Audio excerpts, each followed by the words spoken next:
नमस्कार, मैं हूं आपके साथ अनुष्का और आप देख रहे हैं बिहारी तक। पटना में बिहार के पर्यटन को बढ़ावा देने के लिए 2 दिवसीय ट्रेवल एंड टूरिज्म फेयर का आयोजन किया गया, जिसका उद्घाटन मुख्यमंत्री नीतीश कुमार और केंद्रीय पर्यटन सह संस्कृति मंत्री गजेंद्र सिंह शेखावत ने किया। इस फेयर का उद्देश्य राज्य में पर्यटन को प्रोत्साहित करना और निवेशकों को आकर्षित करना है। गजेंद्र सिंह शेखावत ने कहा कि भारत की अर्थव्यवस्था 8% की दर से बढ़ रही है, जबकि पर्यटन क्षेत्र में 14% की वृद्धि की उम्मीद है। उन्होंने बताया कि भारत का टूरिज्म सेक्टर वर्तमान में $248 मिलियन का है और 2029 तक इसके $500 मिलियन तक पहुंचने की संभावना है।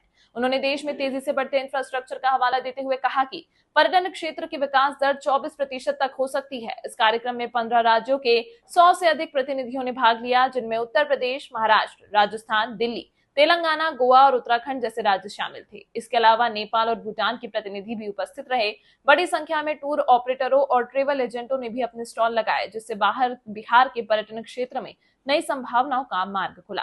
भारत सरकार कैसे इसको देखिए, निश्चित रूप से भारत में पर्यटन की असीम संभावनाएं हैं।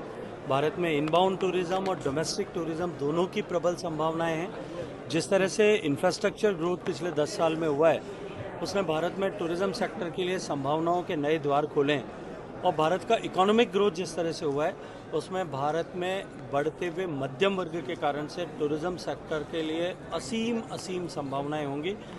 और मैं ऐसा मानता हूं कि बिहार और भारत दोनों में ही टूरिज्म जो है आने वाले समय में अनप्रेसिडेंटेड स्पीड और स्केल के साथ में बढ़ेगा। सर, बोध गया जो कॉरिडोर बनाने की बात हो रही है या हिस्टोरिकल जो का अनाउंसमेंट हो गया है, उसके लिए प्रोजेक्ट प्रपोजल्स बनाने पर काम हो रहा है। एक बार प्रोजेक्ट प्रपोजल्स बनेंगे तब निश्चित ही उनको भारत सरकार की विभिन्न योजनाओं के तहत उसको पूरा करके वर्ल्ड क्लास डेस्टिनेशन के रूप में विकसित हो, इस पर हम काम करेंगे। महाराष्ट्र और झारखंड में इलेक्शन है सर, क्या हिमाचल प्रदेश में बाहरी वर्सेस हिमाचल की एक लड़ाई चल रही है सर, उसमें क्या?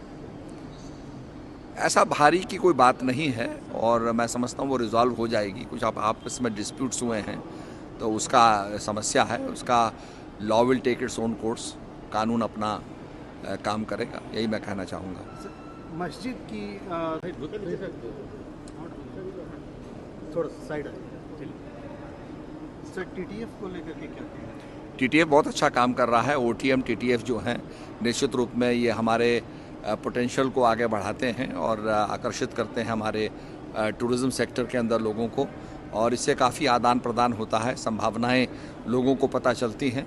और जैसे आपको हमें यहाँ टूरिज़्म के बारे में, 4 धाम के बारे में कहने का मौका मिला, पौंटा साहब के बारे में कहने का मौका मिला, हम ये भी चाहते हैं कि 12 ज्योतिर्लिंग हैं। 12 ज्योतिर्लिंगों में देवघर के अंदर एक ज्योतिर्लिंग आता है, एक केदारनाथ जी आता है।